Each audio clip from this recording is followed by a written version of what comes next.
Hermanos queridos, ¿por qué estamos aquí? Preguntaba siempre el señor Armstrong. ¿Por qué estamos aquí?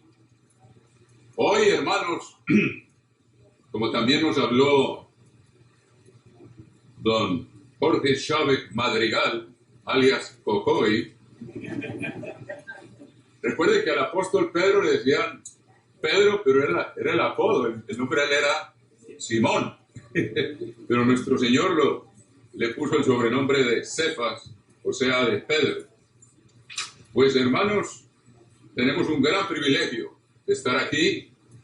Estamos celebrando, hermanos queridos, espero que Dios nos ayude a darnos cuenta, como lo decía mi querido amigo don Tocoy, que nos demos cuenta del privilegio que representa estar aquí, hermano, de lo que esto representa en la historia de la humanidad y que fue prometido desde antes de la creación del universo, antes que existiera el tiempo y el espacio, cuando únicamente existían Dios y el Verbo.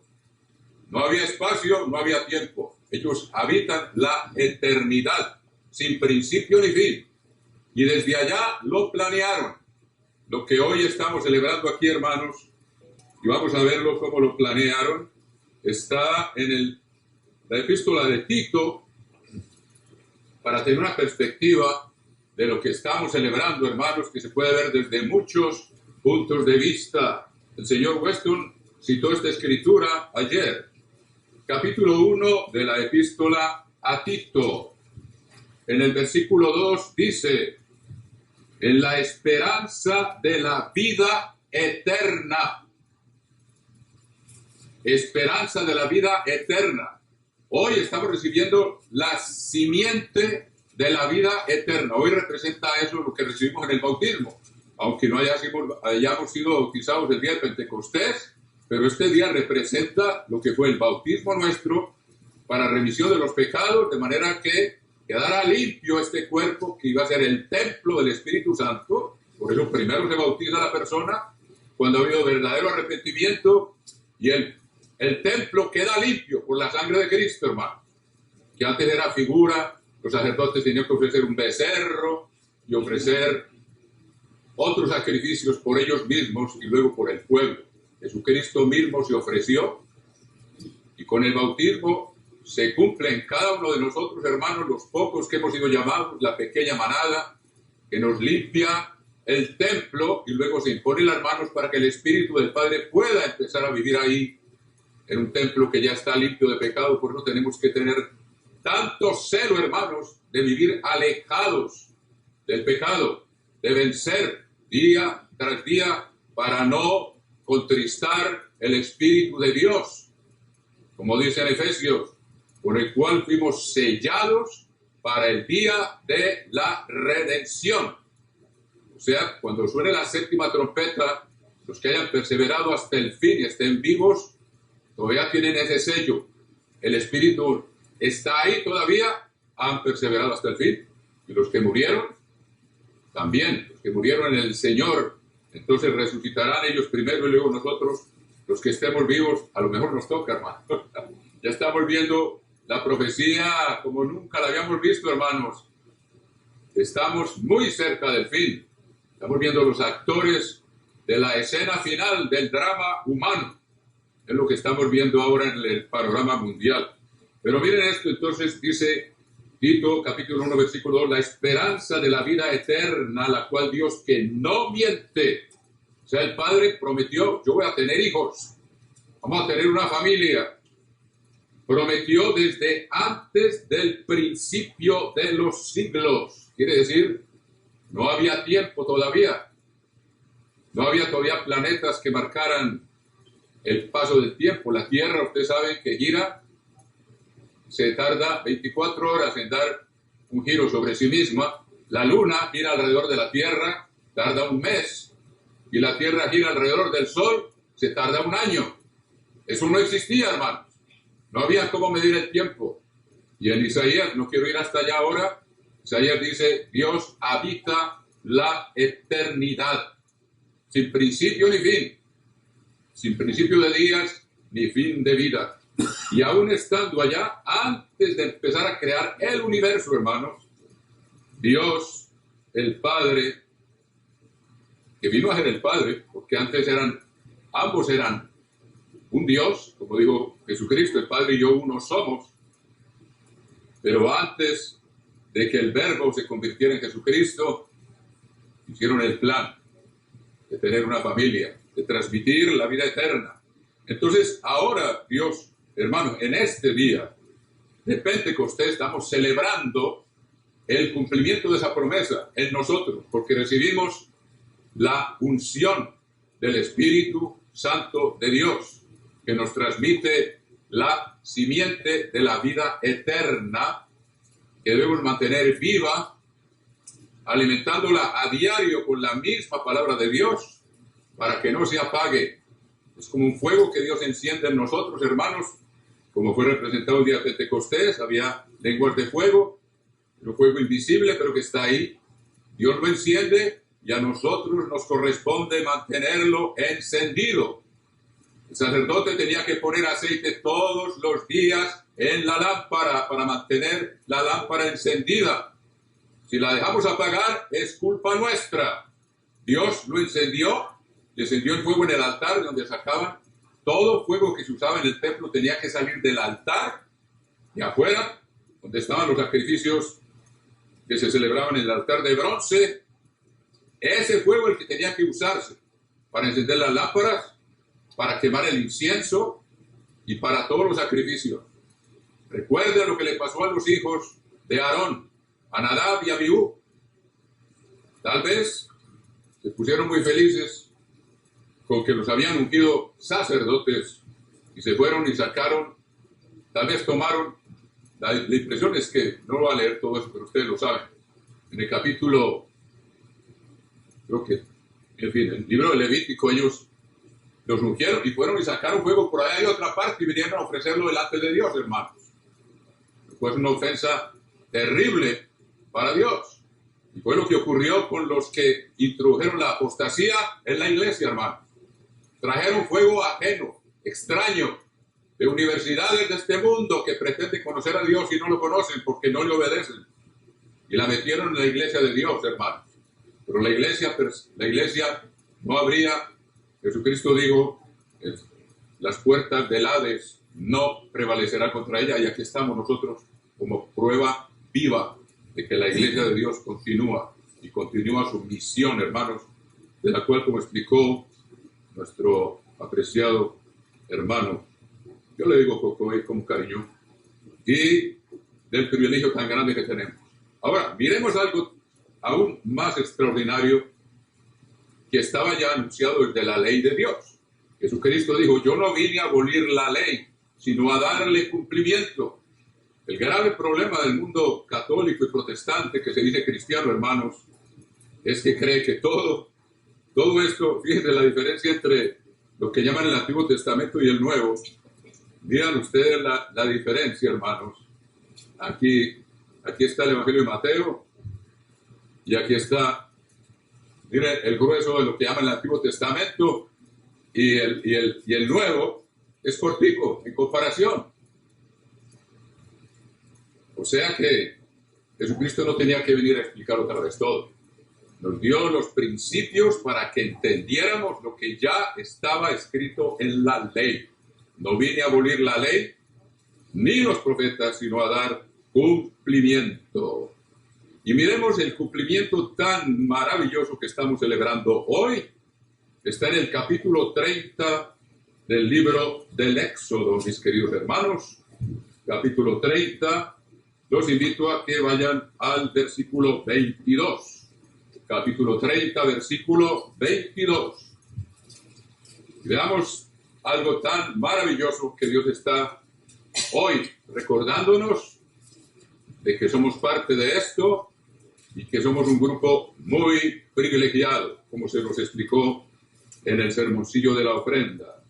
Éxodo 30, versículo 22 dice, habló más el Eterno a Moisés diciendo, tomarás especias finas de mirra excelente, 500 siclos, y de canela aromática la mitad, esto es 250. De cálamo aromático 250. De casia 500 según el ciclo del santuario, y de aceite de olivas 1 hin. Y harás de ello el aceite de la santa unción. Dice ustedes que aquí este aceite le está dando una categoría especial. El aceite, todos sabemos que el aceite significa el Espíritu Santo. ¿Cuánto más aquí? Se llama el aceite de la santa unción. O sea, esto era figura del Espíritu Santo. Espíritu Santo, la unción santa que deberían de recibir los primogénitos de Dios, hermanos. Por esta época que tenemos el privilegio de ser nosotros y no podemos descuidar una salvación tan grande. Tomarás especias finas, una vez más, capítulo 30, versículo 33, ya leí la fórmula, y dice, y harás de ello, versículo 25, el aceite de la santa unción. Eso es lo que Cristo vino a cumplir, hermano. Era figura de lo que hoy estamos celebrando. Y ese aceite físico representa el Espíritu Santo de Dios, que estamos hoy celebrando, que Dios envió, después de que nuestro Señor Jesucristo cumplió su misión de pagar por los pecados, no solo de los nuestros, sino del mundo entero. Pero cada uno en su debido orden. Dios establece un orden, hermanos, así como hay cosechas. La primera cosecha de la cebada representa a Cristo, el primero que salió de la tierra. La segunda cosecha es la del trigo, que se celebra hoy. Los primeros frutos del trigo, que se madura 7 semanas después de la cebada.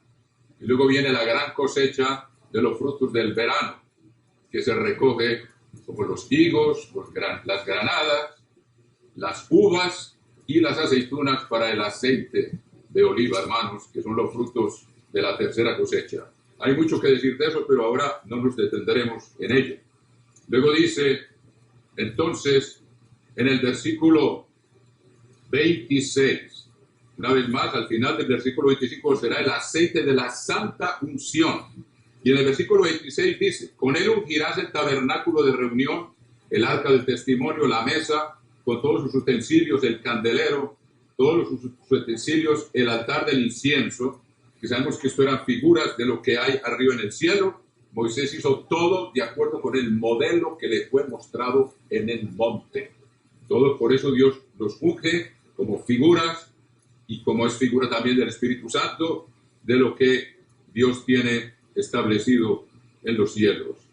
Y luego dice, versículo 28, el altar del holocausto con todos sus utensilios y la fuente y su base. Así los consagrarás, serán cosas santísimas, todo lo que tocar en ellos será santificado. Una vez más, representa la corte celestial, lo que Dios tiene allá arriba, y por eso los ungió para hacer entender que son figura física de las realidades espirituales que existen en la Nueva Jerusalén. Ahora mire bien lo que es el versículo 30. Ungirás también a Aarón y a sus hijos. ¿Quiénes eran ellos? Los sacerdotes. Vamos a ver que este aceite únicamente se podía derramar sobre los sacerdotes y sobre los reyes. Sobre nadie más. Entonces miremos esto para que veamos qué es lo que está pasando hoy. Estamos celebrando cuando somos ungidos, no solo sacerdotes, sino reyes también, porque somos del sacerdocio espiritual de Melquisedec, que era rey de Salem y sacerdote del Dios Altísimo. Ustedes saben que esa es el capítulo 14 del libro del Génesis, es la primera mención que se hace del Padre, que estaba velada, pero ahí estaba. Sabemos quién es Melquisedec. Dice sacerdote, rey de Salem, porque era el rey de Jerusalén, desde esos tiempos, y sacerdote del Dios Altísimo.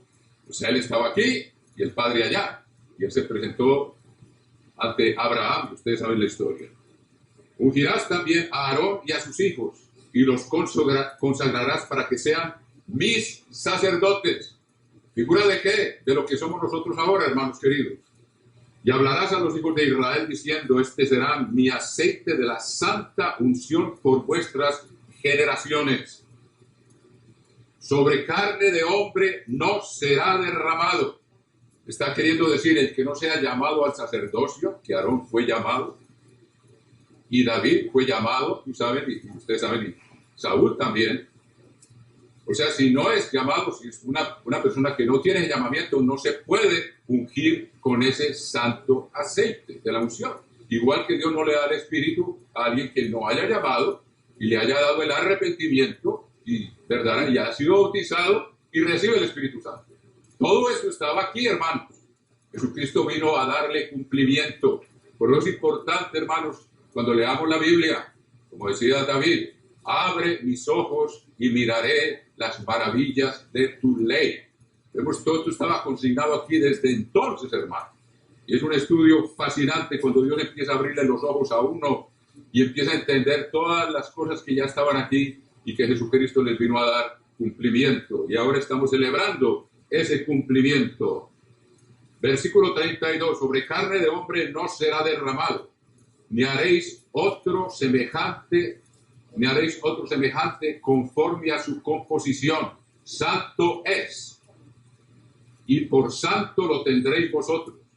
Cualquiera que compusiere un ungüento semejante y que pusiere de él sobre extraño, una vez más, un extraño no podía recibir esta unción, tiene que fuera llamado. Recuerden, nadie puede venir a mí si el Padre que me envió no le trajere.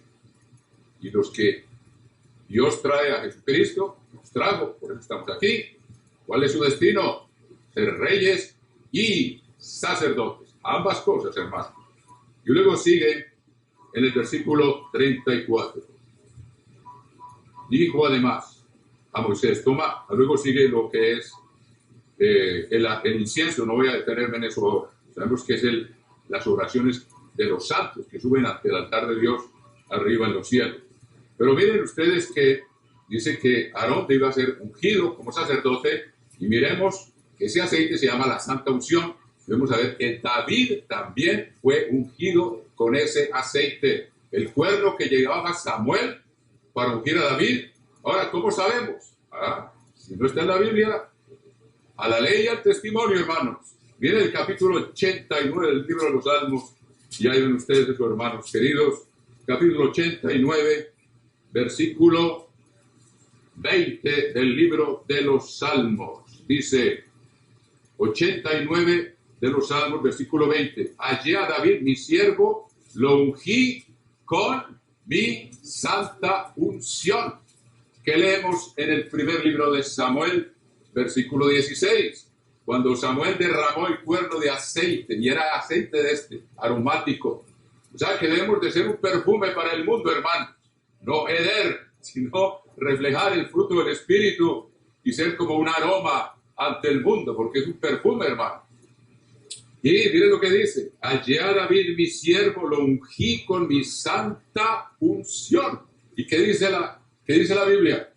Usted lo debe saber, capítulo 16 del libro de Samuel. Samuel lo ungió y dice, y el Espíritu de Dios vino sobre David. Ahí lo ven. Bien claro. Es lo que dice la palabra de Dios. No les digo lo que no esté aquí, hermanos queridos. Bueno, entonces vemos que nosotros hoy estamos celebrando el hecho de que somos ungidos con la santa unción, que es el Espíritu Santo de Dios, como reyes y sacerdotes. ¿Quieren la prueba de eso también? Veamos primera epístola del apóstol Pedro, y ahí ven ustedes donde está reflejado esa maravilla.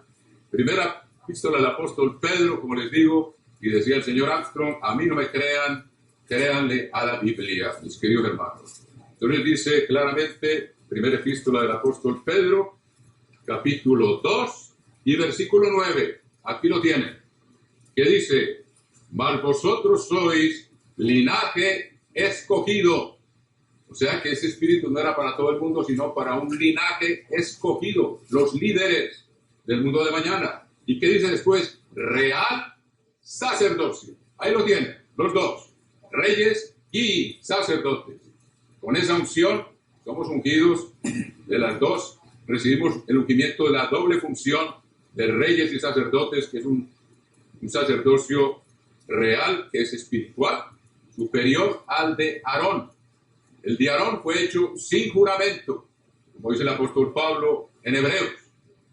En cambio, el nuestro es para siempre. Eres sacerdote para siempre según el orden de Melquisedec. Quiere decir que el sacerdocio de Aarón, seguramente en los nuevos cielos y la nueva tierra ya no va a existir. Pero el sacerdocio con que estamos siendo ungidos nosotros, que celebramos hoy, que Cristo vino a cumplir la ley, es un sacerdocio eterno, que no tendrá fin. Sacerdocio según el orden de Melquisedec. Una vez más, capítulo 2, versículo 9 de la primera epístola de Pedro: mas vosotros sois linaje escogido, las primicias escogidas para ser la esposa de Cristo, hermano. Real sacerdocio, real reyes, sacerdocio reyes, nación santa, pueblo adquirido por Dios, para que anunciéis las virtudes de aquel que os llamó de las tinieblas a su luz admirable. Y como les digo, es un perfume, y si verdaderamente estamos viviendo de acuerdo con esto, es algo que va a irradiar de nosotros aunque no nos demos cuenta, pero la gente lo va a notar como la luz que debe brillar ante el mundo y que glorifiquen a nuestro Padre. Ahora bien, hermanos, esa es la introducción, pero vamos a seguir ese real sacerdocio. ¿Cuál va a ser su función? Su función es enseñar al mundo el camino de la paz, que el mundo no conoce, ni ha conocido, ni ha practicado. Y la historia humana, como lo dijimos el viernes en la noche, está escrita con sangre. Eso es lo que la historia humana, ustedes estudian la historia de cualquier país, y ¿qué marcan los hitos de la historia de cada país? Con batallas, con guerras, etcétera. ¿Cómo marcamos la época Primera Guerra Mundial, Segunda Guerra Mundial, y ahora, como lo escribió el señor Weston, ¿habrá ya comenzado la Tercera Guerra Mundial? Pues hermanos, no digamos que ha estallado en plenitud, pero estamos viendo el prólogo, el presagio de lo que se viene. Y nosotros lo sabemos, hermano. Entonces, vamos a seguir el estudio, porque ese es un real sacerdocio. Jesucristo es Rey de Reyes, y se llama también el Príncipe de Paz. Y fíjense en el capítulo 9 de Isaías, lo que dice acerca de esa paz, hermanos queridos, de la cual Dios adquirimos un compromiso, empezar a caminar por ese camino desde ahora. El que no es fiel en lo poco, no es fiel en lo mucho. El que no aprenda a practicar el camino de la paz, que implica un camino estrecho, hermanos, en que hay que negarse a sí mismo y dejar que Cristo sea el que actúe por medio de nosotros. Si no aprendemos ese camino, si no lo practicamos, no somos aptos para reinar con el Príncipe de Paz. Si estamos aquí es porque hemos adquirido un compromiso, hemos hecho un pacto con el Príncipe de Paz, con el Padre, de que vamos a seguir las huellas del Maestro. O sea que es un compromiso muy grande, hermanos, y ya hablamos un poco de eso el viernes, pero vamos a seguir hoy hasta donde Dios nos permita. Vamos al capítulo 9 de Isaías, hermanos. Dice versículo 6, 9:6 de Isaías: porque un niño nos es nacido, hijo nos es dado, y el principado sobre su hombro, y se llamará su nombre admirable, consejero, Dios fuerte, Padre eterno, Príncipe de Paz. Hay gente que se confunde cuando dice Padre eterno, y hay religiones que se consideran cristianas que creen que Jesucristo y el Padre son el mismo. ¿Cómo puede ser el mismo? Dice, vuestro Padre que está en los cielos. Entonces le estuviera mintiendo. Vuestro Padre estaba ahí, que está en los cielos. O sea, yo estoy aquí, mi Padre está en los cielos. Y la gente se confunde cuando dice Padre eterno. En el hebreo, esta expresión significa iniciador de una era eterna. Por eso le dice Padre. Él va a iniciar una era de paz que no va a tener fin, mis queridos hermanos. Príncipe de paz. Luego dice Padre eterno, Príncipe de paz. Dice, va a iniciar una era de paz que el mundo no ha conocido, hermano. Recuerden a Adán y Eva, se apartaron de Dios. ¿Cuál fue la consecuencia? Derramamiento de sangre. Ahí mató a él. Le dieron lugar al diablo y eso fue lo que pasó. Pero entonces vamos a ser parte de un reinado de paz, pero tenemos que aprender primero a practicar ese camino. Y es una disciplina diaria, hermano. No es fácil, pero es posible. Por eso nos da Dios el Espíritu, para vencer. Por eso dice 7 veces en el libro del Apocalipsis, al que venciere. Aquí no estamos para cruzarnos de brazos y como piensan algunos, Cristo ya lo hizo todo por nosotros. Él ya hizo lo que tenía que hacer y nosotros tenemos que, como les dije, mantener el fuego encendido. Y esto implica disciplina diaria. Mantener esa comunión con Él, eso implica oración diaria. Ayuno frecuente. Mantener esa relación clara con Él. Hermanos, los tiempos nos indican despierten. Y el diablo multiplica la diversión, la alienación, la distracción, porque él no quiere y nos quiere atrapar. Yo creo que muchos de nosotros vemos demasiado entretenimiento y no le dedicamos a Dios suficiente tiempo para profundizar la relación con Él, mediante el estudio, mediante la meditación, mediante la oración, mediante el ayuno, y poner por obra. Uno puede practicar el ayuno, orar todos los días, leer la Biblia y después no hace lo que tiene que hacer. Más le valiera no saberlo, porque peor consecuencias tiene el que sabe y no hace que el que sin saber por ignorancia peca. No deja de ser pecado, como los abogados también saben. Uno no puede decir yo no sabía, y se sentimos mucho, esa no es disculpa. O sea que hay que estudiar la palabra de Dios para saber qué es lo que tenemos que hacer para serle agradables. Entonces, hermanos queridos, vamos a ir a ese camino de la paz que Cristo vino a enseñar en ese sermón tan famoso en la historia humana, el Sermón del Monte. Después de hablar del arrepentimiento, viendo la multitud, subió al monte. Vamos a hacer un pequeño resumen de lo que vimos la otra noche. O tiene que ser resumido, porque si no, no vamos a acabar esto nunca. Pero con que practiquemos lo que ya oímos, hermanos, eso quedó grabado. Quedó grabado. Entonces, los que no estaban aquí el viernes en la noche lo podrán. 40 minutos y acabó la pila. Sí, la memoria. La memoria. La corta de memoria la acaba. Y hoy se va a acabar también. ¿Ah? Estaba muy llena, pero esta nueva. Hoy está nueva. Va a resistir el tiempo que usted me acaba de otorgar, que tenía que pedirle permiso a mi jefe porque no me puedo pasar el tiempo.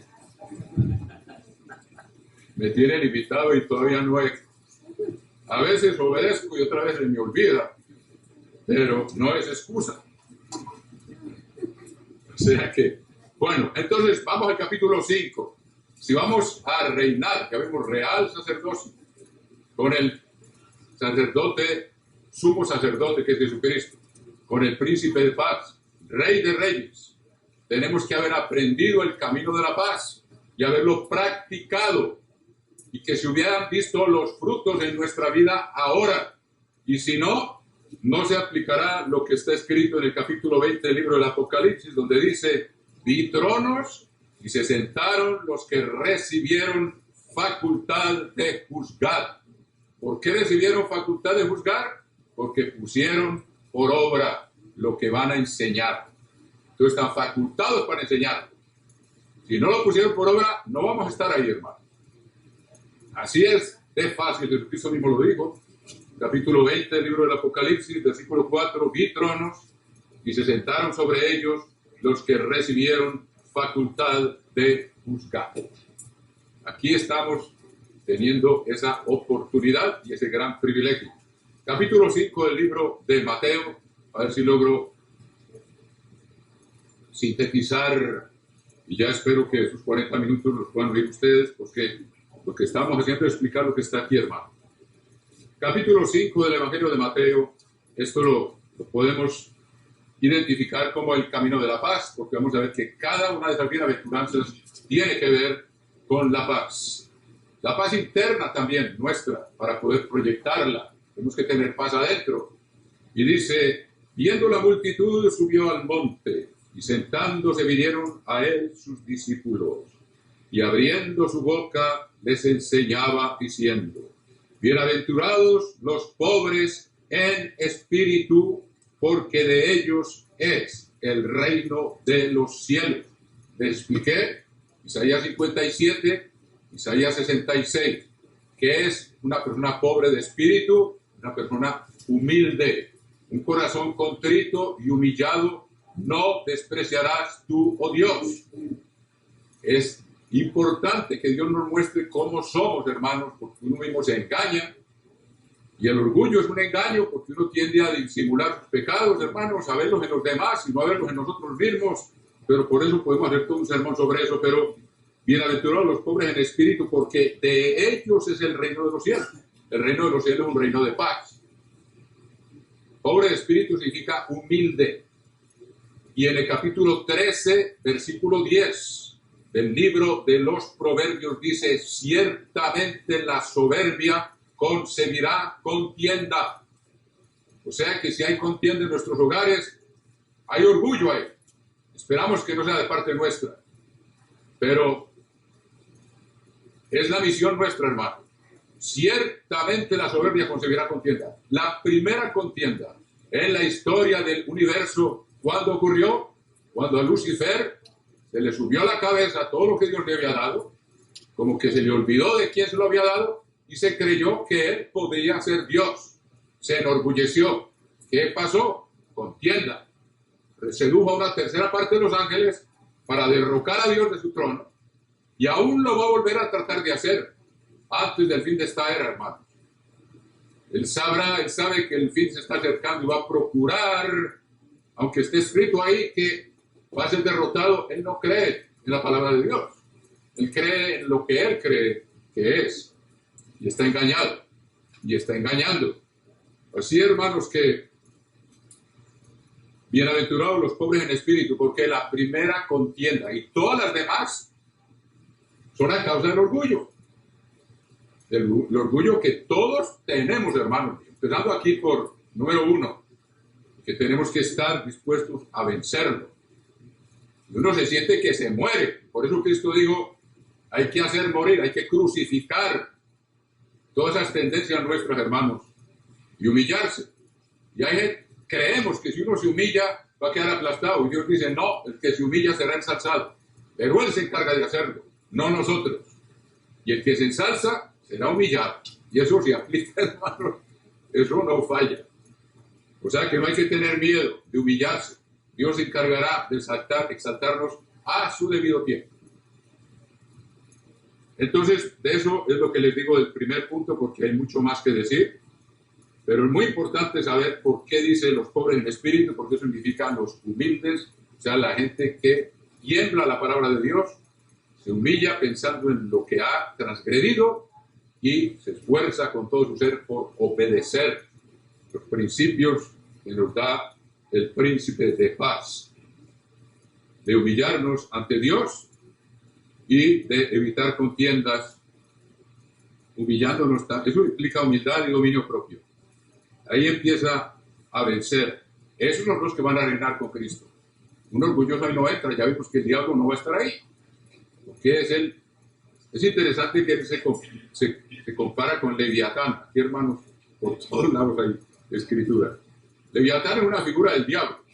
Y usted ve cómo lo describe aquí el libro de Job en el capítulo 41. Capítulo 41 de Job, versículo 33. Hablando de Leviatán.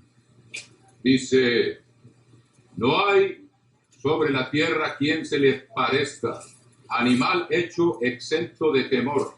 Versículo 34. Menosprecia toda cosa alta.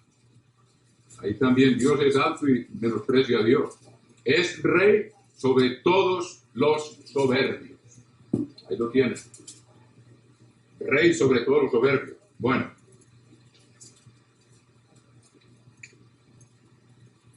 Entonces, de ellos es el reino de los cielos, precisamente porque ellos van a evitar la causa primera de la ausencia de paz, el orgullo. Dios quiere que lo pensamos, hermanos. Hay muchos ejemplos de eso No voy a detenerme ahí. Bienaventurados los que lloran, porque ellos recibirán consolación. Fíjate que está ligado lo uno con lo otro. Cuando uno se da cuenta y se examina, cuando Dios lo empieza a llamar, que Dios le concede el arrepentimiento, uno empieza a verse como uno es, como Dios nos ve. Y a veces uno llora de arrepentimiento, y les leí la historia de esta mujer pecadora. Es conmovedora su historia, en el capítulo 7 de Lucas, que vino y estaba Jesús, nuestro Señor. No me gusta mucho decir Jesús, sino nuestro Señor, nuestro Maestro. Estaba en casa de Simón, el fariseo, y esta mujer vino, se echó a los pies a llorar, a ungirlos con perfume y a enjugarlos con sus cabellos. Y a llorar, y a llorar. Estaba que arrepentida, seguro oyó a nuestro Señor, que lo tuvo que haber oído, y se conmovió hasta lo más profundo de su ser, y no le importó a que fuera un espectáculo allá delante de todos, entró y se echó a los pies de Jesús a llorar y a llorar. Y el fariseo decía, no, si usted fuera profeta, sabría quién es la que lo está tocando. Y acuerde la respuesta de nuestro Señor, hermano, es conmovedora. De Simón, tengo algo que preguntarte. Había dos deudores, uno debía 500 denarios, otro 50. Y a ambos les fue perdonada la deuda. ¿Cuál amará más? Dice Simón, el fariseo, pues yo supongo que al que le perdonó más. Le dice, rectamente has juzgado. ¿Ves a esta mujer? Le dice, yo entré a tu casa y no me diste beso de bienvenida. Ella no ha cesado de besar tus pies. No me diste agua para lavar mis pies. Ella los está lavando con sus lágrimas y los enjuga con sus cabellos. Y le hizo toda la lista de lo que la mujer estaba haciendo y que Simón el fariseo no había hecho por Jesucristo, como se debía hacer con hospitalidad a alguien de la dignidad que seguramente no la entendía. Pero fíjense que dice, bienaventurados los que lloran, porque ellos serán consolados. Cuando uno reconoce sus pecados, hermanos, a veces llora, como lloró esa mujer. ¿Y qué le dijo Jesucristo? Vete en paz, tus pecados han sido perdonados. Le quitó el peso de todos los pecados de su vida. Y estén seguros que esa mujer siguió ese camino hasta el fin. Si no, Dios no hubiera consignado eso aquí. Creo yo. Entonces, se arrepintió profundamente. Hay quienes creen que era María Magdalena, pero no hay prueba de tal cosa. No hay prueba bíblica de que esta mujer hubiera sido María Magdalena. O sea que mejor no hacer especulaciones, como les dije, a la ley y al testimonio. No vamos a asegurar lo que no estamos seguros, hermano. Entonces vemos que ese llorar tiene que ver con el arrepentimiento. Y viene después de darse una cuenta que uno tiene de que arrepentirse, eso implica humildad. El arrepentimiento es un acto de humildad. Y vemos que cuando dice bienaventurados los pobres en espíritu, está ligado con el que llora y se arrepiente, y él los va ligando el uno con el otro, porque serán consolados. Y él le perdonó sus pecados a esta mujer. Y hablamos más sobre eso, pero no voy a detenerme ahí. Y luego dice, bienaventurados los mansos, porque ellos recibirán la tierra por heredad. Hoy en día, hermanos, los que gobiernan este mundo no son mansos. Jinping no es ningún manso. Ustedes saben, allá el que levanta la cabeza se la cortan, hermano, se la quita. La tiranía es lo que ha marcado los reyes del mundo. Aún los reyes de Francia se olvidaron del pueblo. Ellos vivían en el Palacio de Versalles en plena abundancia. Y la pobre María Antonieta, cuando le dijeron el pueblo no tiene pan, le dijo, pues denle pastel.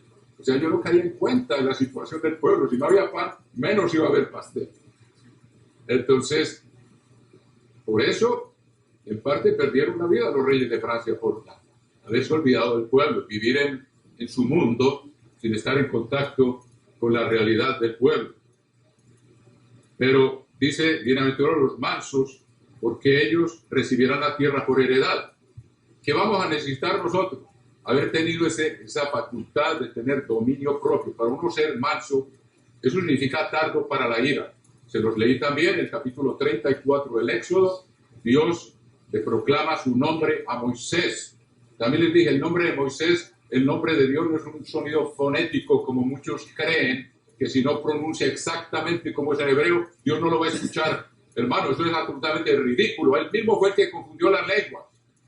Y el apóstol Pablo le predicó a los griegos y les habló de teos, la palabra griega para Dios, del Dios desconocido. O sea, esa teoría no tiene fundamento, pero muchos se dejan engañar, hermano. Y hemos perdido miembros de la iglesia a causa de esos conceptos erróneos. Entonces dice, bienaventurados los mansos. Parte del nombre de Dios quiere decir lo que Dios es. El nombre en la Biblia es lo que alguien es, no como suena, sino como es. El carácter de Dios. Jesucristo dijo, aprended de mí, que soy manso y humilde de corazón. Él mismo nos está dando ejemplo de lo que estas bienaventuranzas nos están enseñando. Él es la representación perfecta de eso.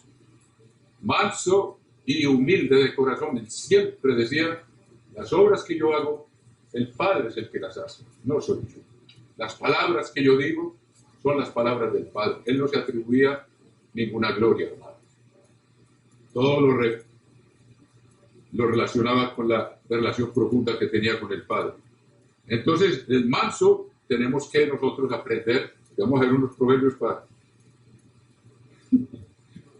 para recordar eso. Ejemplos concretos de lo que es mansedumbre, hermano. Y dice, sí, yo tengo que ser manso. Pero, bueno, ¿en qué consiste? Vamos a hablar cosas prácticas. Y también les dije en qué consiste saber uno que no es orgulloso. Y hay una medida bien buena para eso, que no falla. ¿Cómo responde uno ante la corrección? Sea de buenas maneras o de malas maneras. No reprendas al arrogante para que no te aborrezca. Porque el orgullo es un engaño. Y el que es orgulloso se cree lo que no es. Y si alguien le dice lo que es, no lo va a creer y lo va a aborrecer. Así es la historia, hermano. Entonces, ahí es donde se sabe. Dice, corrige al sabio y te amará. El sabio quiere esa transformación que se requiere para reinar con Cristo y le va a agradecer, te agradezco que me hayas corregido, yo sé que tengo que cambiar eso. Pero a un orgulloso no se lo diga porque no va a creer. El orgulloso es ciego, está engañado. Ni siquiera se da cuenta, hermano. El orgullo es un engaño, es creerse uno lo que no es. La humildad es la realidad, es lo que somos. Y la palabra humildad viene de humus, que significa tierra. ¿Y qué somos nosotros? Polvo de la tierra. No tenemos mucho de qué enorgullecernos, hermanos.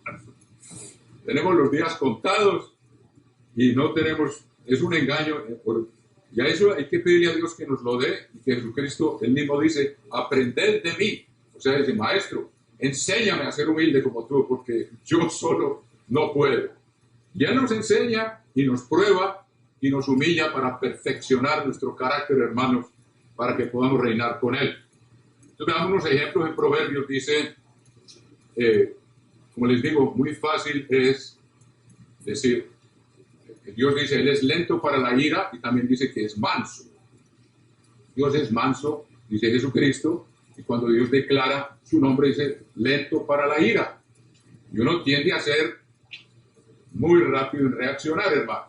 Y fíjense, el primero que les voy a dar aquí, apúntenlo, capítulo 12, versículo 16, es para examinarnos. Como les digo, esto no es teoría, ¿lo estamos practicando o no? ¿Cómo respondo al que me corrige? ¿Lo voy a aborrecer o le voy a dar las gracias? ¿O voy a apreciar, a decirle a Dios, Señor, gracias porque me enseñaste algo que yo no sabía por boca de esta persona? Aunque a veces no lo hacen con la mejor actitud, no importa, como decía el doctor Meredith, algo aprende uno, aunque no se lo digan de la mejor manera. Mire, el capítulo 12, versículo 16 de Proverbios dice, el necio, o sea, el falto de sabiduría, al punto da a conocer su ira. Ahí mismo reacciona. ¿Se ha visto cuando en el tráfico, cuando alguien se pasa y se le atraviesa a uno, la reacción inmediatamente es algún signo obsceno para insultarlo o gritarle algo por la ventanilla, pero la reacción es inmediata. Y uno mismo, cuando uno va manejando y le hacen algo así, uno tiene la tendencia a hacer lo mismo, hermano. Y dice, el necio al punto da a conocer su ira. ¿Eso qué implica? Frenarse uno, negarse a sí mismo. Eso no estamos muy dispuestos a hacerlo, pero lo tenemos que hacer si vamos a reinar con Cristo, porque si vamos a tener el poder que nos va a dar y no vamos a tener dominio propio, vamos a al punto a dar a conocer la ira con la gente que estamos gobernando, pues lo vamos a aplastar, hermano. Tenemos que aprender del maestro, del príncipe de paz, lentos para la ira, el necio al punto de conocer su ira, mas el que no hace caso de la injuria es prudente. A mí me ha quedado muy fácil porque me han insultado en inglés y yo no entiendo las malas palabras. Entonces los saludo y digo, bueno, sigo. No hice caso ni una porque ni siquiera la entendí. Dios me la puso fácil, hermano. Muy bien. Luego dice, hay muchos proverbios sobre eso. Vean, 14:17, hermano. El que fácilmente se enoja hará locuras. Dios no quiere gente así en su reino, que esté reinando sobre un pueblo entero. Que fácilmente se enoja hará locuras, como hacía Nabucodonosor, hermano. Él se estallaba la ira y no le importaba quién fuera y le quitaba la cabeza. Dios no es así y no quiere que seamos así. El que fácilmente se enoja hará locura. ¿Eso qué implica? Negarse a sí mismo como Cristo nos ordenó que lo hiciéramos a diario. Eso es tomar la cruz. Eso es hacer morir nuestro ego, nuestras tendencias. El hombre muerto, hemos de dejarlo muerto en el bautismo y no darle ocasión de que se apodere de nosotros otra vez. Pero esa lucha no termina mientras estemos en carne y hueso, hermano. Hasta que nos exhalemos el último suspiro, tendremos la lucha contra la carne. Y hasta que no suene la séptima trompeta y estaremos vivos, tenemos que estar vigilantes. Y entonces, cuando seamos transformados en espíritu, ya no tendremos esas tendencias, pero habremos desarrollado el carácter del príncipe de paz. Ya no habrá peligro porque ya no podemos ser tentados. Y ya no tenemos la carne también que nos arrastra. Pero primero hay que haber demostrado. Vamos a ver otro, y hay muchos más, pero muy bueno tenerlos en cuenta. Capítulo 14, versículo 29. Esto es lo que significa ser manso. El que tarda en airarse es grande de entendimiento. Eso es mansedumbre, hermano. ¿Qué implica? Disciplina propia. ¿Qué significa disciplina? El que es discípulo. ¿Discípulo de quién? Del maestro.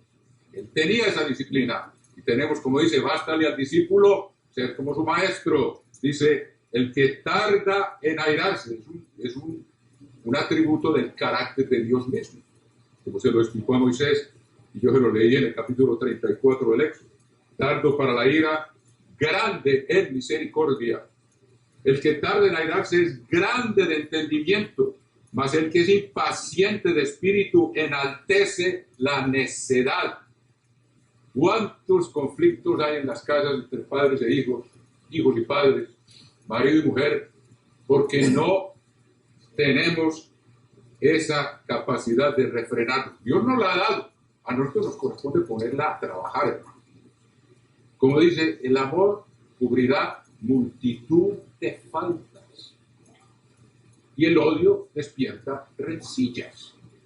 O sea, en una relación, cuando uno vive con alguien, hermano, día y noche, va a haber muchas ocasiones en que uno dice, bueno, esto no debía pasar, bueno, esto no me gusta, ¿qué fue lo que dije? ¿Qué fue lo que no dije?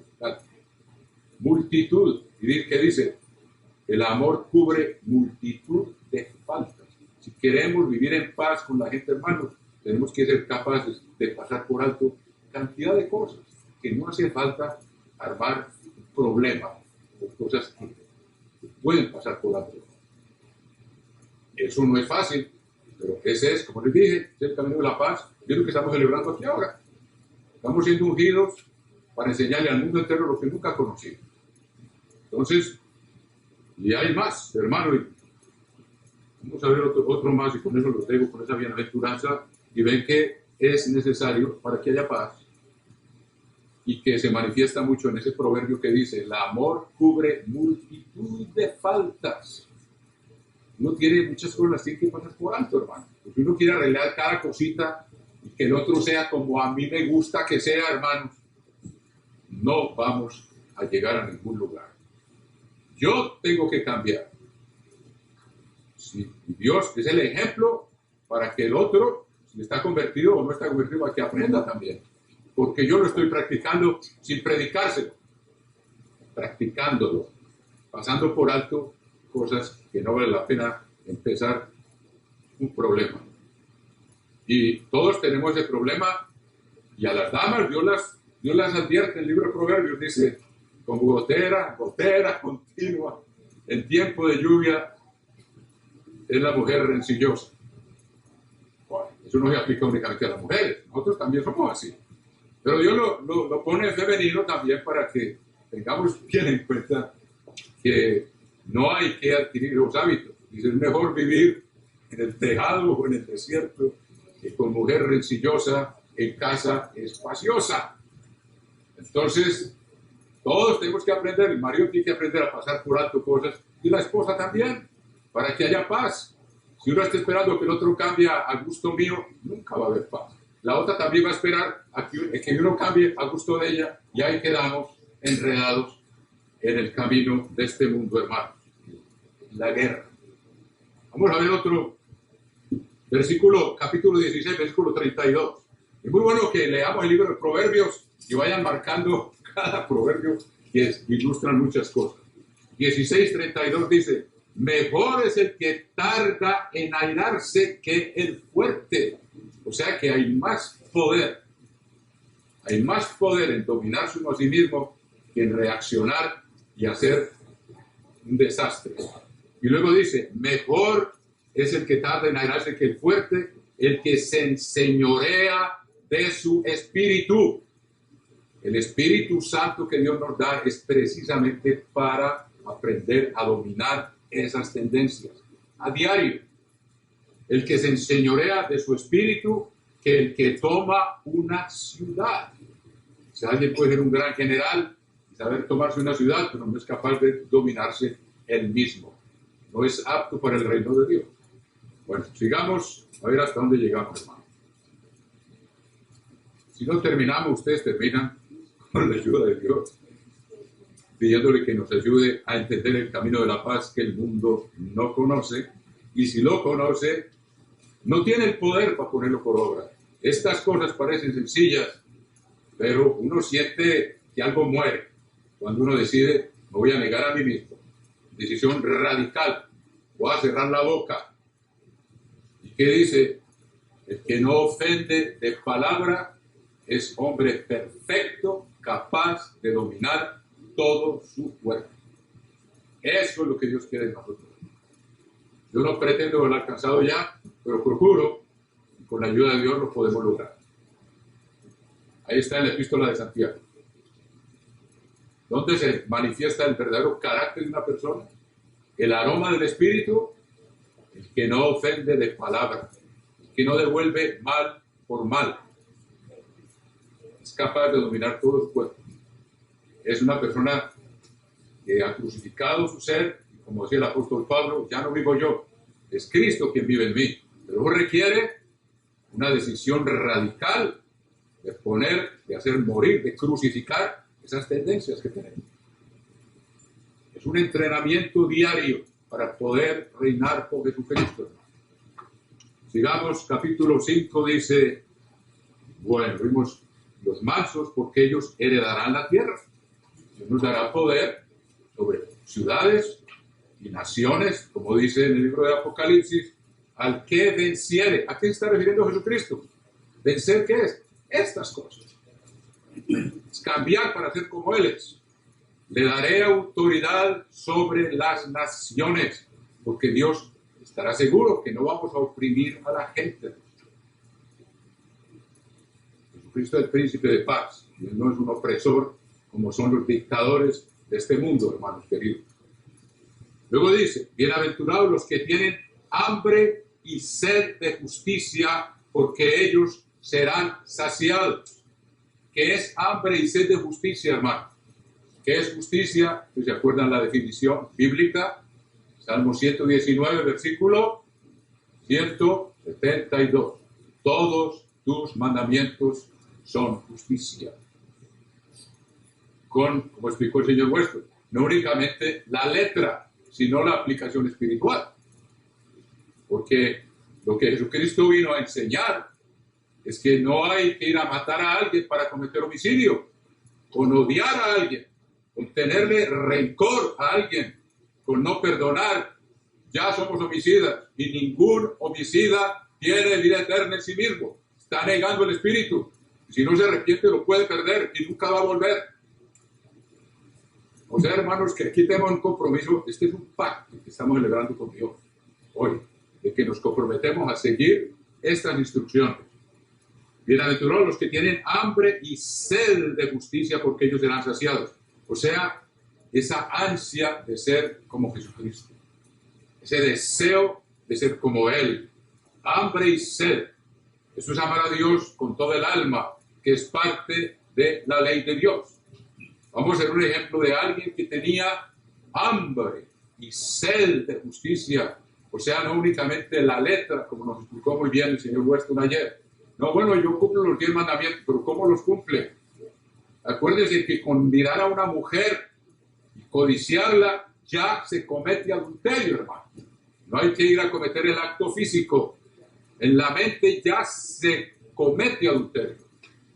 Y los adúlteros no van a estar en el reino de Dios, porque Cristo quiere una esposa fiel. ¿Y cómo le demostramos que somos fieles? Desde ahora.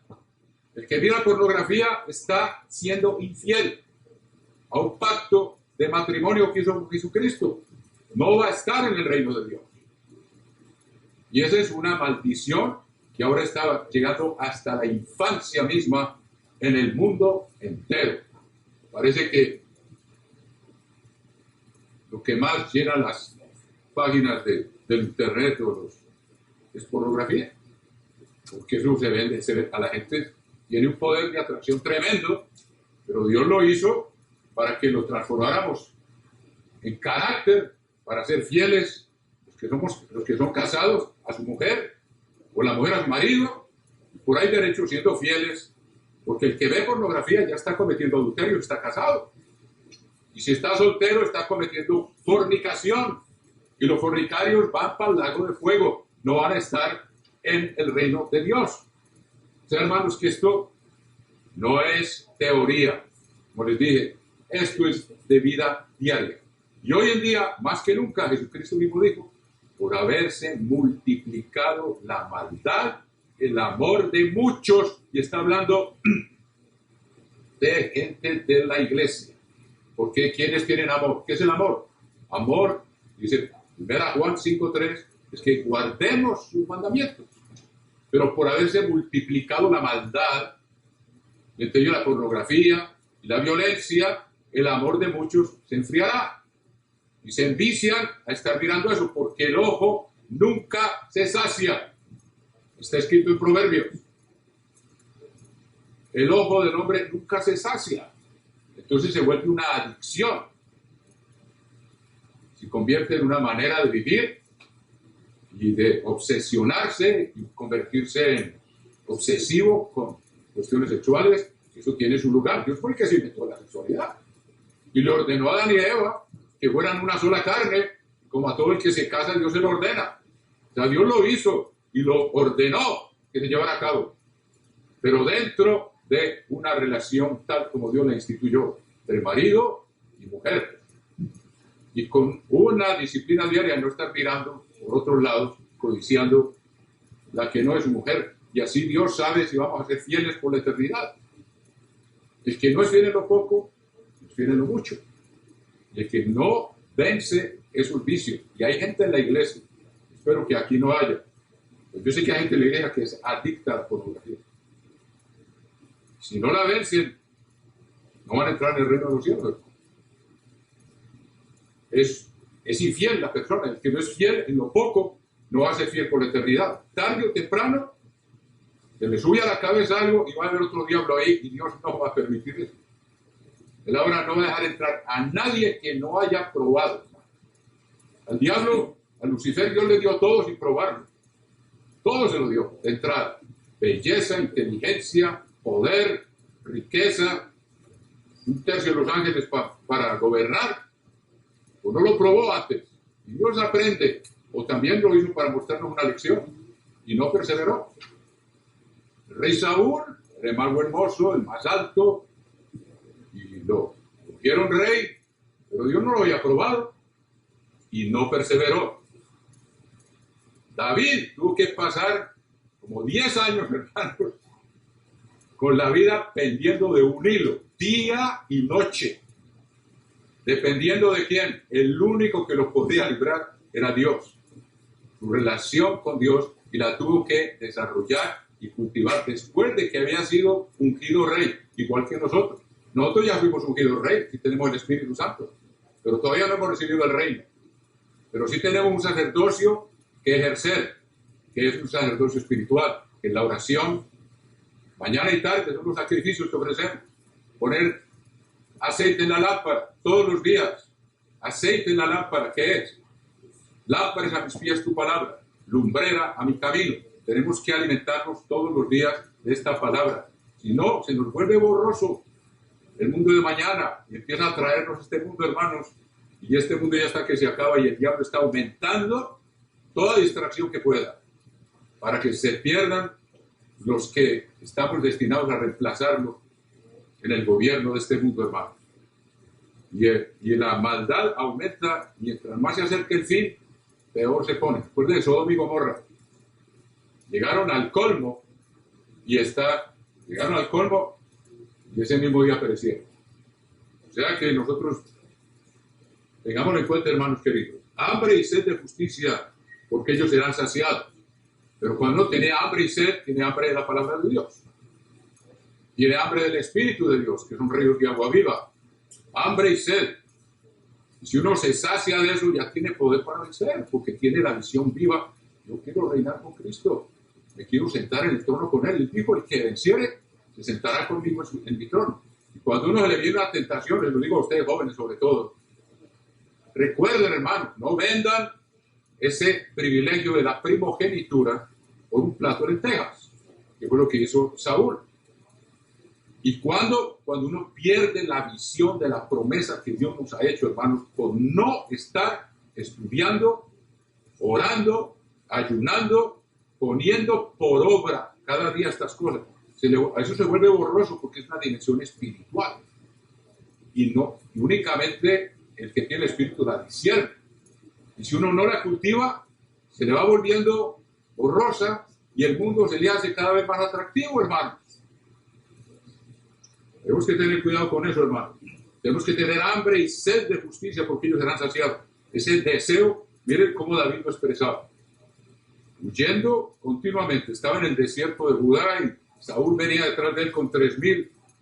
¿Y qué dice? Madrugaba a buscar a Dios y miren lo que dice, que expresa muy hermosamente ese deseo profundo de David de tener una relación íntima con Dios, con su Dios. Capítulo 63 del libro de los Salmos. Esto es lo que nosotros debemos cultivar, hermanos queridos. Dice, Salmo de David, cuando estaba en el desierto de Judá, huyendo día y noche, dependiendo de Dios. Y Dios le enseñó a depender de Él, y por eso perseveró hasta el fin, a pesar de que pecó, se arrepintió, y no volvió a pecar, y va a estar en el reino de Dios, y está escrito aquí. Va a reinar sobre las 12 tribus de Israel. Salomón no fue probado. Se crió en el palacio, todo en bandeja de oro o de plata, y empezó muy bien, pero por no poner por obra lo que está escrito ahí, se le fue volviendo borroso, y llegó hasta el punto de autorizar altares a otros dioses, hermanos, en Jerusalén. Increíble, hermano. Lo mismo nos puede pasar a nosotros si no cultivamos eso, y por eso Dios nos pone pruebas. Salomón no las tuvo. Ya cuando le llegó, se dejó arrastrar por la corriente, hermano.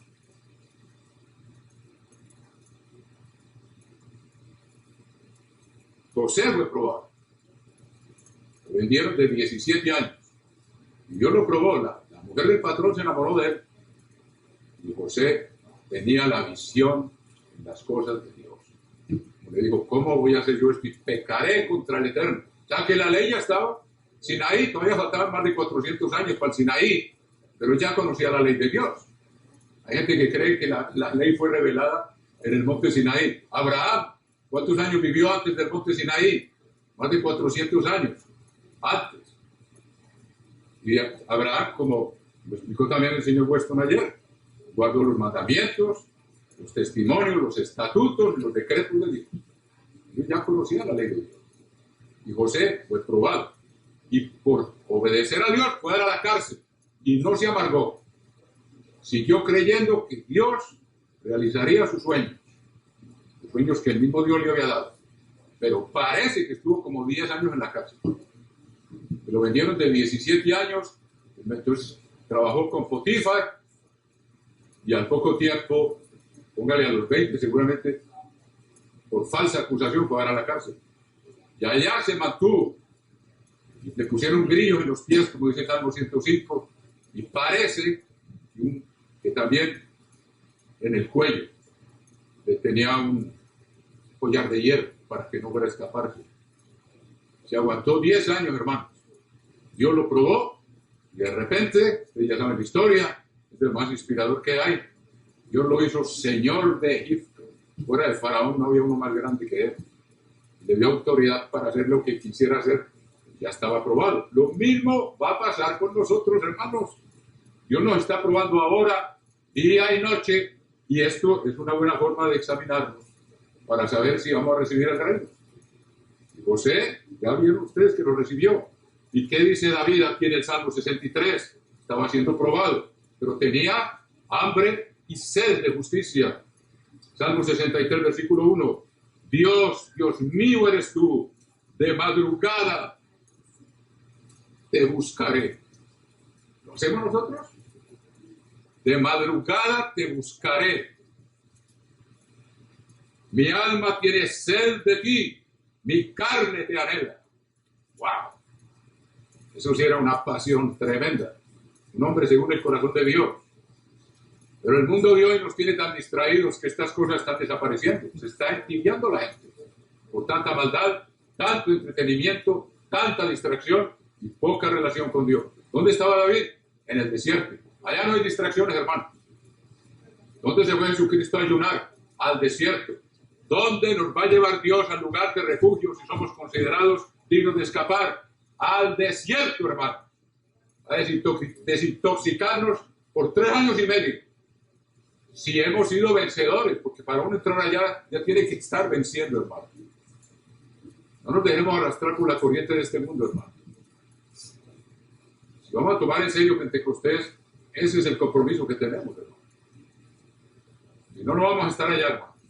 Dios no va a permitir a alguien que no haya sido probado y que no sea vencedor en su reino. Dios, Dios mío eres tú, de madrugada te buscaré. Mi alma tiene sed de ti, mi carne te anhela. Eso es pasión, hermano. Hambre y sed de justicia. El alma somos nosotros no tenemos vida inmortal, hermano. Nosotros dependemos de lo que comemos y lo que bebemos. Y aquí lo aplica a nivel espiritual. Mi alma tiene sed de ti, mi carne te anhela. Este cuerpo es el templo y está hecho de carne. Y anhelamos la presencia de Dios en nosotros. Porque tenemos que avivarla. Tenemos que avivarla en tierra seca y árida donde no hay agua. La versión, la Peshita, usted lee, dice, como tierra seca y árida donde no hay aguas. Estaba en el desierto. La carne mía te anhela como tierra seca. Ahora miren lo que sigue, en el mismo salmo. Para ver tu poder y tu gloria, así como te he mirado en el santuario. David tenía el Espíritu de Dios. Por medio del Espíritu, igual que nosotros, él tenía acceso.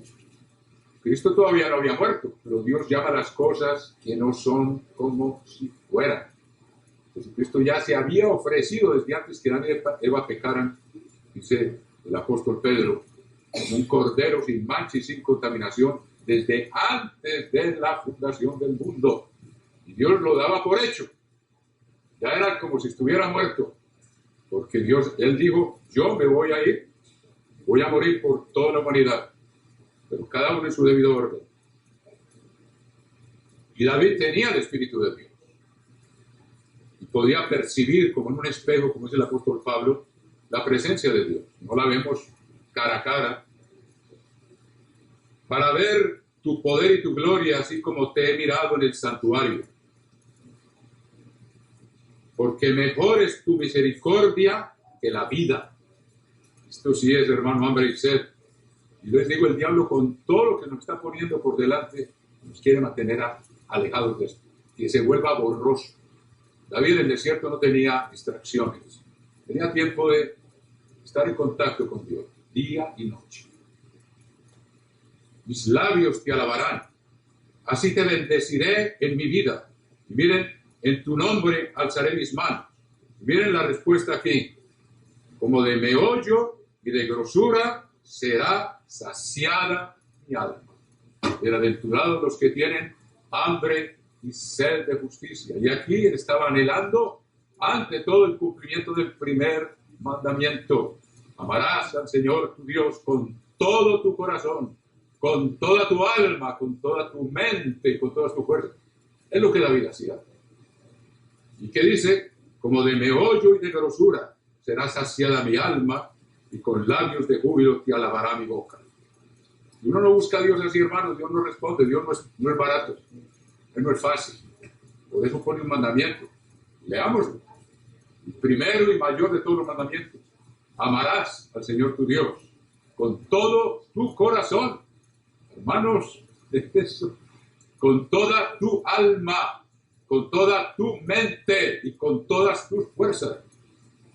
Lo que hoy vemos en el mundo, en el internet y en el entretenimiento es el esfuerzo supremo del diablo por impedir que hagamos eso. Por eso ahora es la era de tibieza en la iglesia de Dios, donde hay muchos que no son ni fríos ni calientes, hermanos, porque estamos prisioneros de la distracción. Entonces veamos, ahí está la respuesta muy bonita. No voy a dar más detalles para poder seguir aquí un poco de saber dónde vamos. Ya casi. Bueno, esa es la otra condición para andar en el camino de la paz, es tener una comunión con Dios profunda. Así estoy revestido de poder para poder vencer como lo hacía el rey David. Versículo 7 del capítulo 5 de Mateo. Bienaventurados los misericordiosos, porque ellos alcanzarán misericordia. ¿Qué significa eso? ¿Qué es hacer misericordia? Hacer misericordia es perdonar. Si nosotros no perdonamos, Dios tampoco nos perdona. Y hay gente que dice, bueno, yo perdono, pero no olvido. ¿Por qué dicen eso? Porque siguen cultivando el recuerdo y avivándolo de la ofensa. Y el diablo, que no pierde tiempo, es un experto en efectos especiales y hace la ofrenda peor de lo que fue la ofensa. Y sigue uno rumiando el mal o la ofensa que le hicieron, en lugar de poner por obra lo que dice: resistid al diablo y huirá de vosotros. Si a uno le hicieron una ofensa, cualquiera que sea, y uno no la estimula, sino que la rechaza con el poder del Espíritu de Dios, niégate a ti mismo. La carne quiere recordar el mal que me hicieron, y hasta rumiar venganzas, quién sabe cuántas cosas. Pero Dios nos dice: resistir al diablo. El diablo quiere asusar el recuerdo y hacerlo peor de lo que era. Como les digo, es un experto en efectos especiales. Satanás del diablo. Entonces uno tiene que aprender a controlar la mente. Eso es negarse a sí mismo. Llevar todo pensamiento cautivo a la obediencia a Cristo. ¿Qué dice Cristo? Si vosotros no perdonáis, aquí lo dice en la página siguiente, dice, capítulo 6, versículo 14, dice, de Mateo: porque si perdonáis a los hombres sus ofensas, os perdonará también a vosotros vuestro Padre Celestial. Mas si no perdonáis a los hombres sus ofensas, tampoco vuestro Padre os perdonará vuestras ofensas. Y en el capítulo 18 le aumenta algo que no se nos olvide, hermanos.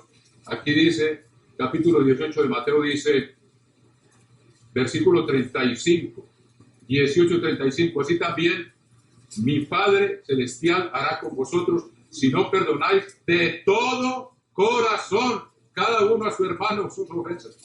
De todo corazón quiere decir que lo saca hasta que se va durmiendo,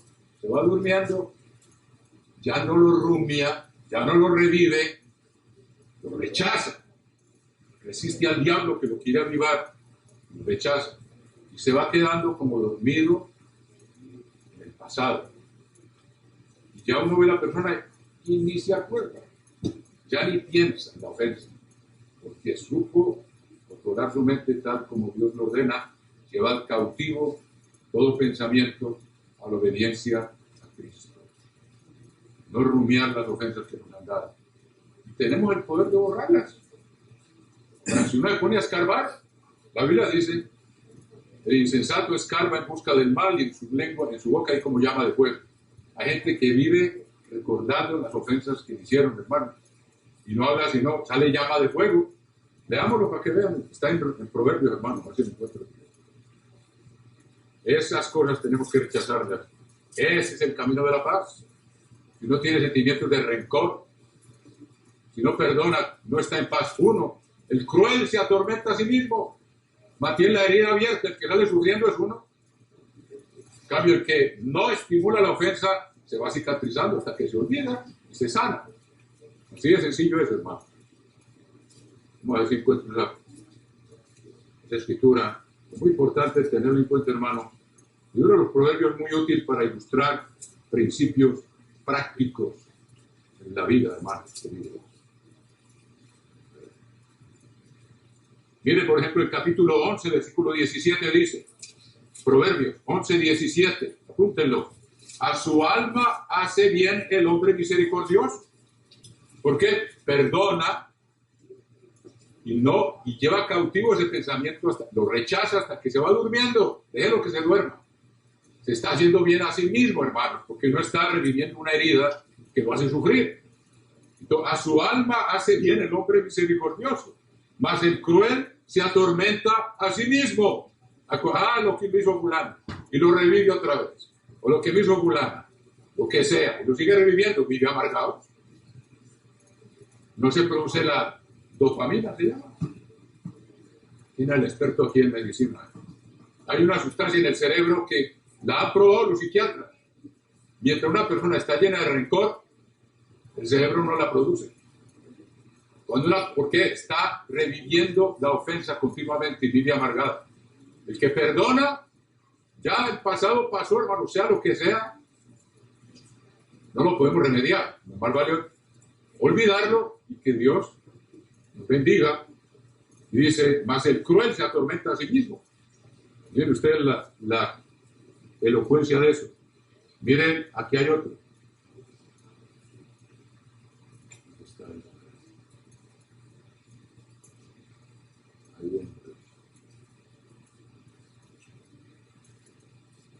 Aquí está. Proverbios 16, 27. Oigan pues. El hombre perverso cava en busca del mal. O sea, se va buscando, recordando lo que me hizo fulano, lo que me hizo fulana, el mal que me causó, etcétera, etcétera. El hombre perverso cava en busca del mal. Quiere revivir lo que le pasó. Y en sus labios hay como llama de fuego, claro. Se llena de amargura y habla de sus amarguras y se perjudica a él y perjudica a los demás. Y Dios no le perdona. Es lo que está, bienaventurados los misericordiosos, porque ellos alcanzarán misericordia. Dios dice que Él perdona y se olvida de los pecados. Entonces esperemos eso, tenemos que aprender eso, porque es camino de paz. Fíjense, verá que cada bienaventuranza de esas se aplica para uno poder vivir en paz. En paz con los demás y en paz consigo mismo. Con los demás no puede, pero uno ya perdonó desde adentro, está tranquilo. Y bien, cómo se va encadenando una bienaventuranza con la otra. Y luego dice, capítulo 5 otra vez, bienaventurados los de limpio corazón, porque ellos verán a Dios. Bien ustedes, ¿quién tiene corazón limpio? Que no anda cavando en busca del mal, sino que rechaza los malos recuerdos, se llena la palabra de Dios, se acuerda de Jesucristo colgado, clavado, azotado en la cruz, diciendo, Padre, perdónalos, porque no saben lo que hacen. Eso es lo que debemos estar pensando para tener el poder de perdonar lo que le hagan, cualquier cosa que le han hecho a uno. Y olvidarla y vivir en paz. De nada le sirve estar recordando. Antes le hace mucho daño. Se perjudica a sí mismo y es como su boca hay como llama de fuego una persona amargada, siempre está recordando los males que le hicieron. Dios no nos llamó a eso, hermano. Dios nos llamó a paz. Y ese es el camino de la paz, y así lo encontramos. Y Dios mismo nos da el ejemplo. Si perdonamos, Él perdona y se olvida. Ahí lo dice en Hebreos 10, en Hebreos 8, usted lo puede ver. Dice, bienaventurados los limpios de corazón, porque ellos verán a Dios. ¿Quién es limpio de corazón? El que no guarda rencores. El que obedece a Dios. Porque dentro del corazón salen muchas cosas, hermanos. Y ahí está, miren ustedes, Marcos 7, por ejemplo, todo lo que sale de adentro, hermanos. Y hay que luchar contra eso. Es nuestra vida diaria. Es una lucha, hermanos queridos. Capítulo 7 del Evangelio de Marcos. Vamos a ver lo que hay que sacar para tener limpieza de corazón, hermano. En el capítulo 7, versículo 20 del Evangelio de Marcos, y esto está también en Mateo capítulo 15, dice, pero decía que lo que del hombre sale, eso contamina al hombre.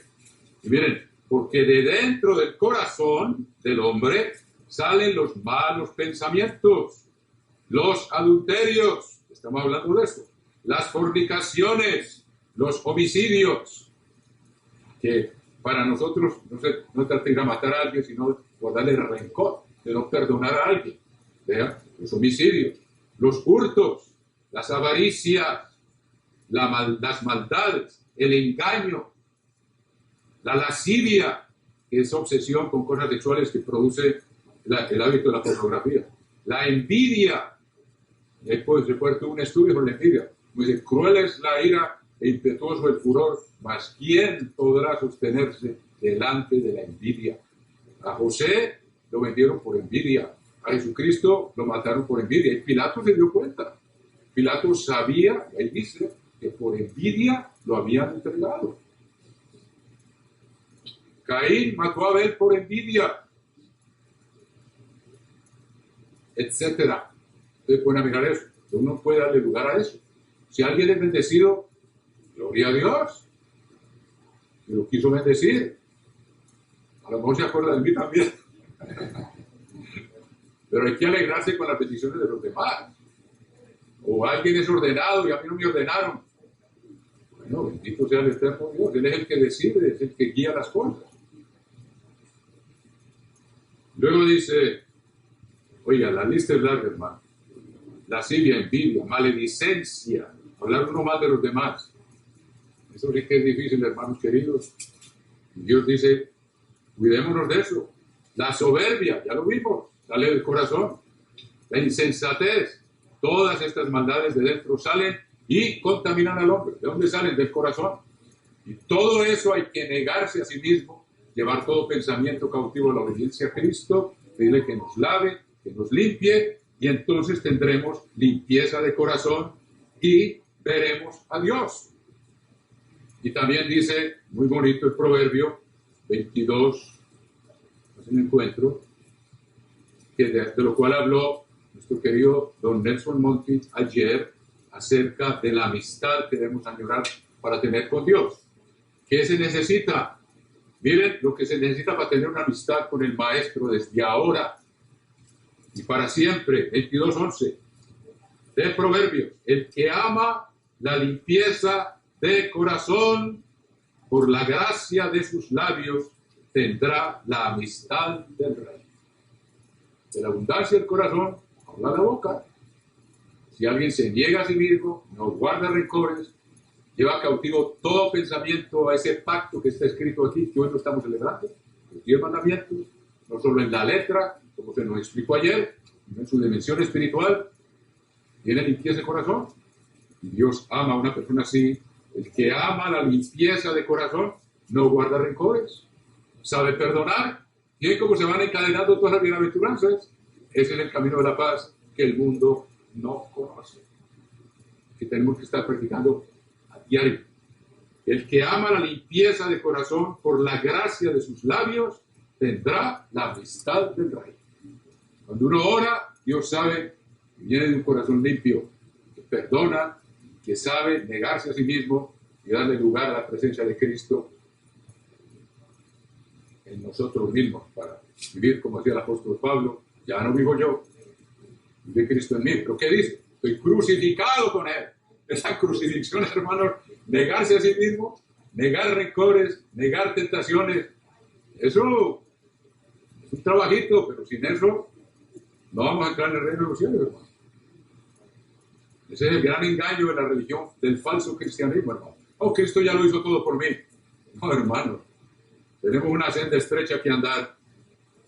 Dios la llama el camino estrecho y aquí vimos el camino de la paz. Es estrecho, hermano. Miremos el siguiente. O sea que el que es misericordioso alcanza misericordia porque perdona. Entonces Dios también le perdona. Y tiene corazón limpio porque no tiene rencores, que la amistad del rey. Y una amistad con Cristo. Bienaventurados los limpios de corazón porque ellos verán a Dios. Cara a cara lo veremos cuando lleguen las bodas del Cordero. Si nos llega el sonido de la séptima trompeta y ese corazón está limpio por esa disciplina diaria y haber desarrollado los hábitos de la lucha contra el mal que nos asedia, veremos el rostro de nuestro Padre. Estaremos de pie sobre el mar de vidrio frente a nuestro Padre Celestial, hermano. ¡Qué cosa! Pero hay que tener el corazón limpio para poder estar aquí. Y eso implica todo lo que hemos visto. Tiene que estar ahí, haberse cumplido, haber andado por el camino de la paz. Bienaventurados los de limpio corazón, porque ellos verán a Dios. Como les digo, está encadenado con el otro, porque dice el otro, el que es misericordioso, el que no guarda rencores, el que perdona, tiene el corazón limpio, no anda amargado, está tranquilo. Y luego dice, bienaventurados los pacificadores, porque ellos serán llamados hijos de Dios. ¿Qué es un pacificador? Alguien que busca la paz. Alguien que si alguien está enojado con él, dice, bueno, ya él verá qué hace. No, va y le dice, oye hermano, alguien ayer me preguntó eso y veo que esta persona es pacificadora. El pacificador busca la paz. No espera que el otro actúe. Uno mismo va, hermano, yo te he ofendido en algo. ¿Y por qué me preguntas? No, pues mira, es un poquito como distinto y yo quiero saber si te he ofendido y te quiero pedir perdón. ¿Eso qué es? Eso es humildad. Sin la primera, uno no puede ser pacificador. Buscar la paz, búscala y síguela. Mientras de vosotros dependa estar en paz con todos los hombres, o con la esposa, con el hijo. Nosotros ofendemos a los hijos, por eso dice el apóstol Pablo, padres, no exasperéis a vuestros hijos. Yo muchas veces he tenido que perdonar al hijo mío, porque una vez abusa de la autoridad. Y ellos dicen, para que no se desalienten, digan, no, pues este camino, ¿quién lo va a seguir? Si es así como, o sea, si yo no estoy haciendo como Jesucristo, a lo mejor espantamos a los hijos que no quieran seguir este camino. Por eso, bueno, no hay que saltar, yo me metido la pata muchas veces, pero procuré que nunca se pusiera el sol sin pedirle perdón a hijo. Dice, mijito, perdóname, creo que fui muy duro contigo.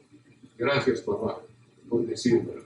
Y los niños, por eso Dios los compara con los que van a entrar en el reino de los cielos. Los niños no guardan rencores, pero si uno los hiere, esas heridas sí se quedan ahí, tienen efectos ulteriores en la vida.